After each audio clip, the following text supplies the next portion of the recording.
14 जुलाई को भारतीय अंतरिक्ष अनुसंधान संगठन इसरो ने चंद्रयान-3 मिशन को लॉन्च किया था। चंद्रयान को चांद के साउथ पोल पर उतरना था। मिशन सफल भी हुआ और चंद्रयान ने 23 अगस्त को साउथ पोल पर सफल लैंडिंग करके दुनिया में एक नया इतिहास रच दिया। चांद से मुलाकात के बाद अब सूर्य से मिलने की बारी है। भारत का पहला सौर मिशन आदित्य L1 भी लॉन्च होने जा रहा है, लेकिन ये चांद की तरह से सूरज पर लैंड नहीं कर सकता।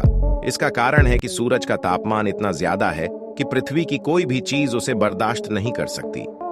ऐसे में आखिर ये आदित्य यान करेगा क्या? आइए आपको बताते हैं। दरअसल Aditya L1 mission observatory class mission है। ये पहली भारतीय अंतरिक्ष आधारित ऑब्जर्वेटरी वेधशाला होगी।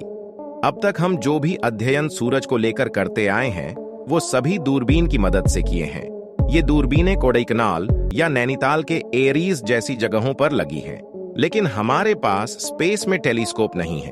धरती पर रहकर दूरबीन की मदद से सूरज की सतह को देख पाना मुमकिन नहीं हो पाता है। सूरज के वातावरण को नहीं समझा जा सकता, जो कि धरती से एकदम अलग है।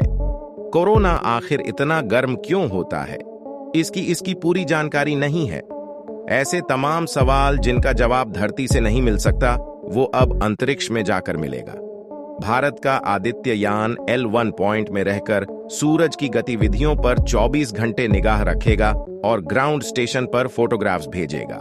दरअसल सूरज की अपनी ग्रेविटी है और धरती की अपनी ग्रेविटी है। वो स्थान जहां सूरज और धरती दोनों की ग्रेविटी संतुलित हो जाती है, उस जगह को लैग्रेंज पॉइंट कहा जाता है। धरती से सूरज की दूरी तकरीबन 15 करोड़ किलोमीटर है। इस दूरी के बीच 5 लैग्रेंज पॉइंट्स हैं। इन्हें L1, L2, L3, L4 और L5 पॉइंट के नाम से जाना जाता है। इनका नाम 18वीं सदी के इतालवी खगोल शास्त्री और गणितज्ञ जोसेफ लुई लैग्रेंज के नाम पर रखा गया है। L1, L2, L3 स्थिर नहीं है, इनकी स्थिति बदलती रहती है, जबकि L4 और L5 पॉइंट स्थिर है और अपनी स्थिति नहीं बदलते हैं। L1 इसका पहला पॉइंट है जो धरती से 15 लाख किलोमीटर दूर है। L1 पॉइंट को Lagrangian point, Lagrange point, liberation point या L पॉइंट के तौर पर जाना जाता है। L1 एक ऐसा स्थान है जहां से सूर्य की गतिविधियों पर 24 घंटे नजर रखी जा सकती है। ये वो जगह है जहां धरती और सूरज के गुरुत्वाकर्षण के बीच एक बैलेंस बन जाता है। इससे एक सेंट्रीफ्यूगल फोर्स बन जाता है। इस फोर्स की वजह से कोई भी स्पेसक्राफ्ट एक जगह स्थिर रह सकता है। इसके अलावा इस स्थान को दिन और रात की साइकिल प्रभावित नहीं करती। यहां से सूरज 7 दिन और 24 घंटे दिखाई पड़ता है। वहीं ये पॉइंट पृथ्वी के नजदीक है और यहां से संचार में काफी आसानी होती है। इस कारण ये स्थान स्टडी के लिहाज से अच्छा माना जाता है।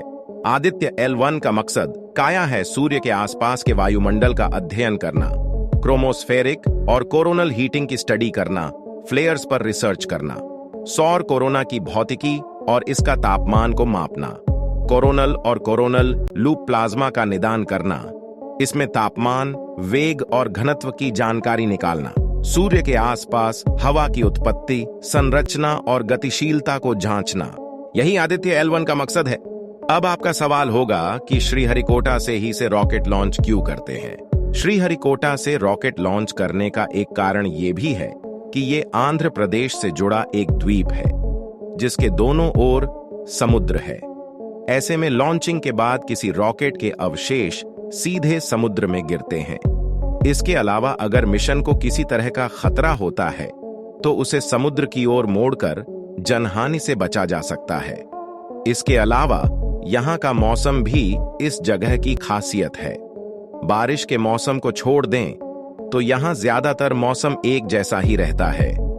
यही कारण है कि इसरो रॉकेट लॉन्चिंग के लिए इस जगह का चुनाव करता है।